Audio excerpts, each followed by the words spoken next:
আজকে কবিতা পাঠ করব আমাদের সকলের প্রিয় ব্রততী বন্দ্যোপাধ্যায়ের জন্মদিন উপলক্ষে লেখা আশার জন্মা। কবিতাটি লিখেছেন আমাদের প্রিয় লেখিকা সুজান মিঠি। কবিতা ক্রমশ ভারী হয়ে যাচ্ছিল। ছেদ যদি ভুলে গিয়ে বক্ররেখায় এগিয়ে যাচ্ছিল নিজের মতো করে। আমরা ক্লান্ত হলাম। এ কি তবে ক্ষুধার রাজ্য, গদ্যময় পৃথিবী? ঘুম ঘুম আসছিল পূর্ণিমা চাঁদে। ঠিক তখনই এক আশার বেলায় জন্ম হলো এক চঞ্চলা চপলা হরিণের। মায়াবন বিহারিণী আশার খিলখিল করে হেসে উঠে বলল, ক্ষুধার রাজ্য এ নয়, দেখছো না গাছে গাছে কত ছায়া? এসো জিরিয়ে নিয়ে দেখি মায়া কেমন সুভাষ ছড়ায়। বিস্মৃত হলাম। এ কি তবে বৃক্ষ, ছায়া কেবল?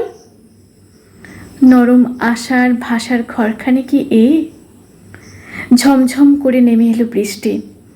পাতায় পাতায় চুমো রাখতে রাখতে বলল, এর নাম কবিতা। কবিতা যে বড় ভারী আর ছেদজ্যোতিহীন।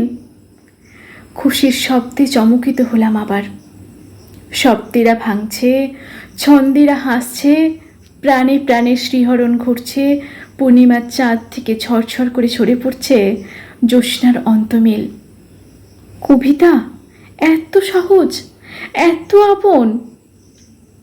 আশার বিগলিত বলল, তবে বলেছিলাম কি না, এই তো কবিতা, এই তো আলো, এই ব্রততী। নীরব অন্ধকার কক্ষ, মঞ্চে ব্রততী কণ্ঠে জ্বলে চলেছে, খেলে চলেছে আলো। কখনো দেব, কখনো নারী, কখনো প্রশ্রয় প্রেম। কক্ষের নীরবতায় ভেসে যাচ্ছে আনন্দের প্লাবন, যে প্লাবন শুধুই ফসল ফলায়, প্রাণের খেতে গান বনে। আষাঢ়ের কবিতায় কান পাততেই মর্মে প্রবেশ করল আলোক রশ্মি। বললাম, আষাঢ় তুমি ধন্য। কবিতার ভিতরে ব্রততী, ব্রততীর মধ্যে কবিতা। তোমার এই সৃষ্টি অক্ষয় হোক, অজেয় অমর হোক।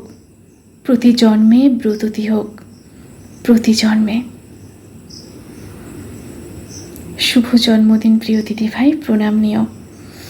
ভীষণ সুন্দর একটি লেখা আমাদের সকলের প্রিয় ব্রততী বন্দ্যোপাধ্যায়ের জন্মদিনে। তো অনেক অনেক ভালোবাসা, ধন্যবাদ জানাই সুজান মিঠি দিদিভাইকে এত সুন্দর একটি কবিতা দিদিভাইকে উপহার দেওয়ার জন্য। ভালো লাগলে লাইক, কমেন্ট, শেয়ার করবেন। ধন্যবাদ।